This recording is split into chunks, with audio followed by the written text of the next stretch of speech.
C'est une visite qui demande à se projeter dans le Belvès du Moyen-Âge. La tour de gauche, mais vous êtes juste en face d'elle. C'est la tour de l'horloge, tour des Fillioles de son vrai nom. À l'endroit où la halle du village se dresse aujourd'hui, se trouvait à l'époque un large fossé, aujourd'hui rebouché. Mais en descendant quelques marches, l'on accède encore aux entrailles du Belvès troglodyte. En descendant au bas de ce fossé, on pouvait accéder à ces cavités, en passant donc par ces fameuses ouvertures, alors que l'homme a retravaillé pour en faire des encadrements avec des portes en bois. Une dizaine de pièces, espace de stockage ou atelier au XVe siècle, devenus habitat à partir du XVIIe. C'est à cette époque certainement que l'on reconvertit un peu ces cavités d'anciens espaces de stockage, d'anciens lieux de travail, en lieux habitables, en y creusant notamment des cheminées.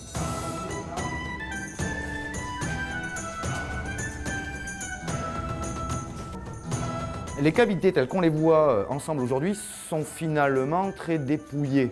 À l'époque où elles étaient habitées, elles auraient été fortement aménagées.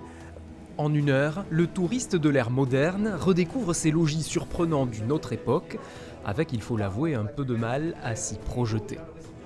On imagine maintenant les gens qui vivaient à l'époque ici, et c'est vrai que l'atmosphère humide et tout ce qui peut être de la vie de l'époque est assez folle. Vous voyez y vivre, vous, là-dedans?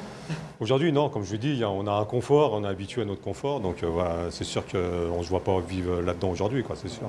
Un quartier qui n'est pas vraiment du goût à la fin du XVIIIe siècle, du seigneur de la tour voisine.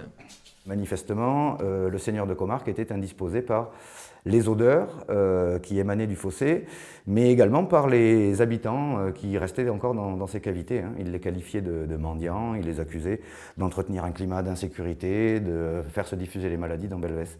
En 1764, il est décidé de boucher le fossé.